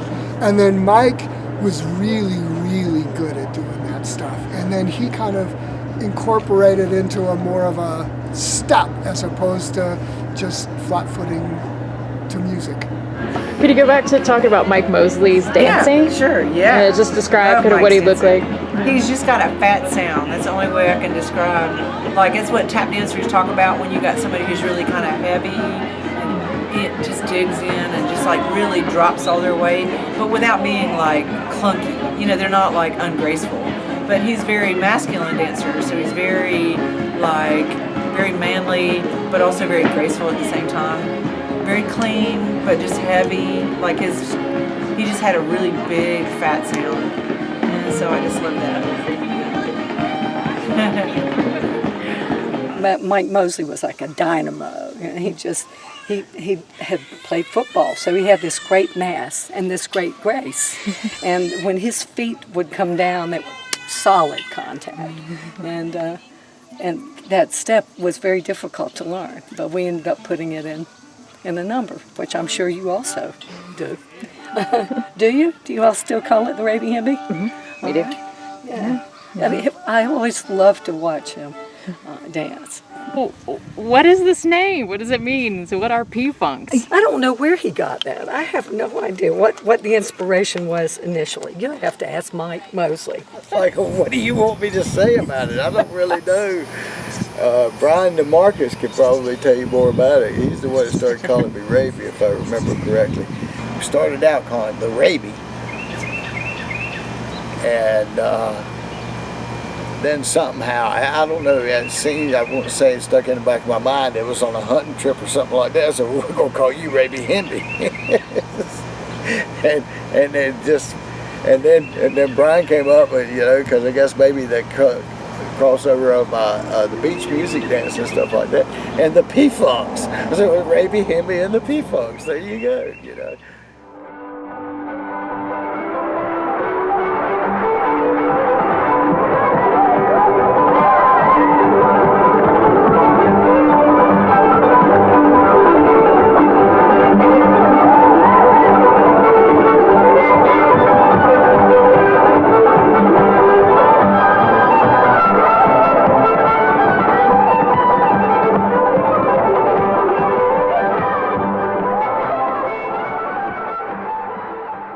What's the first thing you think of when you hear the words Green Grass Cloggers? First thing I think of when I hear the word Green Grass Cloggers is the Mushroom in Greenville, North Carolina. The Mushroom was a arts store in downtown Greenville. It's run by a lady called Mrs. T. And we did consignment art. And that's where I met the Green Grass Cloggers. Eileen was probably the first clogger I believe I met. Eileen and Rodney and Eileen. All the cloggers would come there at wintertime during the Christmas rush, and we would hire them to come and keep the people that were stealing all their stuff. All just kind of came together. Music and everything kind of changed for me that, you know, my 17 and 18 years old.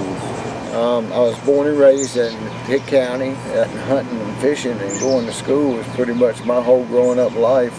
I was planning on leaving town, but it was so funny, the cloggers, the more and more I kept going right down on Elm Street, where the ball field was. It was one of our practice areas, and so it was right down the road from my parents' house where I was living, so I would made it quite many of those. And the interest just kept building and building and building. And I was the only of 3 children out of my family, but both my brother and sister had to go to cotillion, dance classes, this, that, and the other. I hated it. I didn't go to any of it. I didn't do any of it. I went, but that was it. And then I ended up loving dancing. And my brother and sister can't dance hardly without tripping over each other. One thing my father always taught me, he says, no matter what you go out there and decide to do, he said, try a little bit of everything and try to find something that at least maybe you like, that you enjoy while you're doing it. You can't ask for anything better than that. So anyway, at that particular time, I just saw the opportunity with cloggers and started hanging out with them. One of the things that got me is everybody there was into the dance and into what they were doing, but it was also a group of people, you know, that had the same interests. So it was almost like not like a garden club sort of situation, but everybody was there for one particular reason. And I thought, I'll never do this. And I mean, it was 2 left feet like you never seen, which I just seemed like at first, you know, that first 6 months or something like that, I was ready to move on and do something else. It just wasn't going to work out for me at first, and then all of a sudden it just came about. You know, it started coming together for me. Probably my teachers would be Eileen, Doug Baker, Rodney Sutton, Brian DeMarcus, and Karen Fieldback. Eileen Sutton in particular would stay on you on that situation. You know, if she sees something, you got the step, but you don't have it quite right, like you need to do this, so you need to work on that part of the step, you know. And I stuck with it, and then it came about, so then it became like second nature for me. And I was a simple North Carolina Pitt County boy and never been anywhere. I've been to D.C. and Baltimore to see relatives. Other than that, I've been to Nags Head and Atlantic Beach, and that was it. The one that really sticks in my mind is I got a phone call, or my mama got a phone call. Eileen had called up, and they were in South Carolina. One of the dancers sprained their ankle. They were short a dancer and wanted to know if I would be available.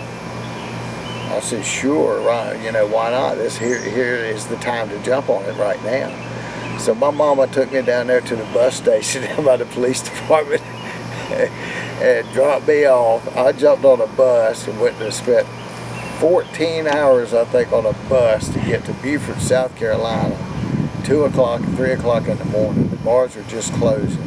The bus station in Beaufort, South Carolina was in the bar section of town. And there I was, all by my little old self, 19, I guess, at this time, and scared to daggone death. So I ran out in the middle of the street in front of a police car, stopped the police car, and I jumped in the police car because I was scared, and explained to him my situation of what was going on. Now I think this is my first trip, because I was still living at home. They wouldn't let me go to Union Grove. My parents said absolutely not. Wouldn't let me go to Mount Airy. I mean, Rodney and Eileen, I believe, with the two come over and sit down in my parents' living room and tried to tell them to get them to let me go. They said, hell no, you ain't going to that. We knew the Cloggers were somewhere, at a campground somewhere. Well, the police called and we went to the police station, all of us. They started making phone calls. They called every campground in the county and the next county and this, that, and the other. Could not find the Cloggers. So it's like, oh crap, what am I going to do? Get back on a bus and go back? Am I in Beaufort? Should I be in Beaufort, Georgia, Beaufort, Mississippi, and Beaufort, South Carolina is where I thought I was going, you know. Cloggers are not here. I'm by myself. Ain't never been out of town before. And the police got together and got enough change and bought me a hotel room. So enough's enough. It's the middle of the night. Everybody's got to get some rest here. We got a little fun thing, and we'll get you a hotel room. Woke up the next morning, opened the door and walked out, and there's the stage where we're dancing right outside my hotel. That's where the festival was. So it was 20 feet I went, and there was the stage right there. And there the Cloggers come on walking up at the same time. They were at the campground the whole time, but just didn't find them, you know. But yeah, I think that would be pretty much would be the first trip. It was very interesting. Scared like a little child, you know, to be honest with you. The Cloggers were just kind of really starting a road team. Half of them were going to keep their jobs, and half of them were going to take off and hit the road. And I just really, really liked the concept, and I wanted to be a part of that. It's kind of like Ed Carson and I competed for the road team job, and Ed got the road team job. So when it didn't happen, that's when I moved down here. I said, okay, well that's it, you know. I just moved on down to the beach. And so people would come down and visit off and on, but then that's when the big move came, and the fiddle puppets then kind of went and did their thing, and the opportunity came up again for me. So I took it, and I went. And I learned that my father was also right. If you can find something to do for your career and you enjoy it, you better stick with it. It made me a different person. It made me care more about things, that there's more to life than what I thought I was heading for at that time in my age in life. But we had some crazy times, I'll tell you that. But it was a job also. But people had things in mind that they wanted to do, you know, like your regular leisure time and stuff like that. So it's got back to personal interest when you got back. I didn't really have any at that time, I don't think. As much time as we spent together on those buses and everything, and the van. I did get tired of the traveling a little bit after a while. The things that were going on were brand new experiences for me. I can have no regrets about anything with the choices made with the Cloggers. I just think everybody needs to be happy and have a good time and enjoy themselves. And I got it, you know, from my mother, love. It's no matter who opens the door and who walks in the door, you show that person love. You know, and I learned that from my mother. And that's all the Cloggers. You know, there's a intensity, I guess, and truthfulness. You know, everybody's caring. If they weren't, then clogging would have been gone already by now. So there's a good way to put it right there. There's people that are upholding it. To me, there was nothing more fun to sit there and try to teach somebody something or try to learn something new from somebody else. You know, that was always like a 24/7 sort of a thing. Doug Baker is really, really good on that. He gets something stuck in his mind you can't find, you don't know where he is, but then when you do find him, that's what he's doing. He's working on something, and it would be a step of some sort, and this, that, and the other. That's kind of sort of how the Rabie came about, I guess, as one of those. You know, and I've thought, how in the world did we come up with that, and this, that, and the other? It was in Ashoka, New York. I remember it seemed like we sat there and worked and taught the Rabie to this 10 people in particular inspired that just had it in their mind and their heart that they were going to learn it one way or the other. And we sat in there, they're going to dance hall for hours at one time, I remember, and just doing it over and over and over again. I got the touches in my mind. Da da da da dun dun dun, which is, if you think about that, shuffle step, but then bringing it back, and then the da dun. It's more of a clunk. And then came in the crossover.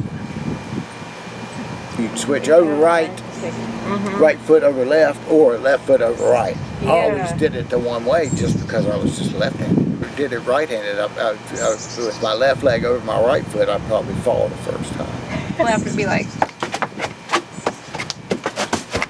right. Is that right? Perfect. Okay, and then somehow when it goes back the other way, it's just. That's it. Okay. That is cool. it. All right. Yeah. Glad to know we're doing it right. But when I started out, it was never any crossover. That's how it started out, just straightforward.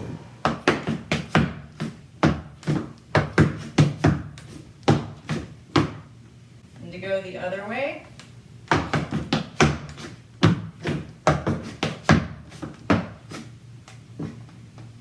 That's the Rabie Hemby. Let's see, what were we saying now? Talking about the crossover added into the Rabie Hemby. There came a time in the dancing that you had to make the dance fit the situation. So you knew you had 180 feet to dance off the stage when you're used to only 90 feet. So you got to make it double time it. So if you look at the very end of that CBS special, man, you see Andy and I scooting our butts across that stage just as hard as we can go, because they said, man, it ain't that little thing like that. That leg better be out there, because you've got to make 4 foot that next 10 times that you do that, or whatever it was. And that could have been the Rabie Hemby that we did the crossover, because it got you moving somewhere in the stage. So yeah, that's Rabie Hemby and the P-Funks.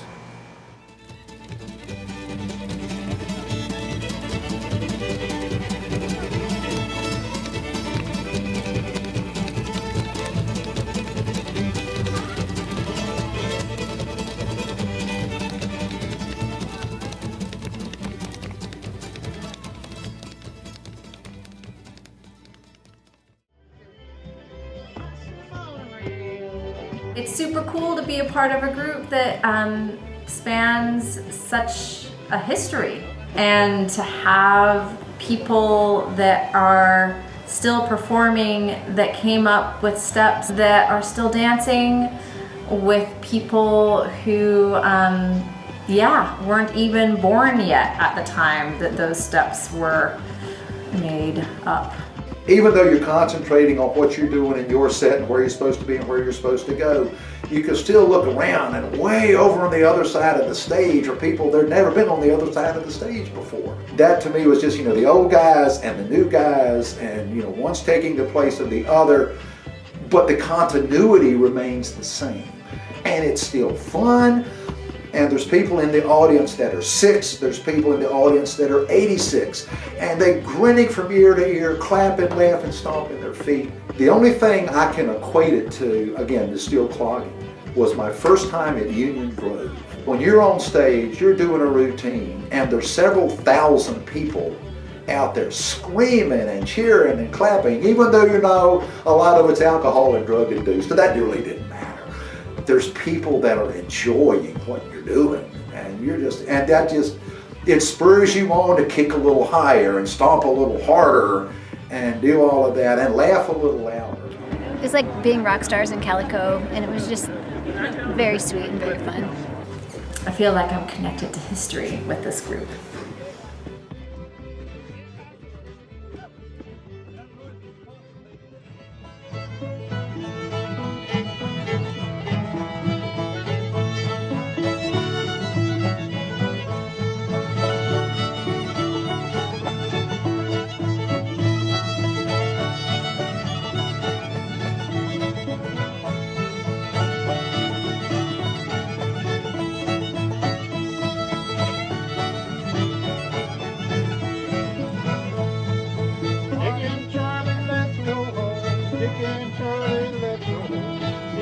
Charlie, going home down in North Carolina. Water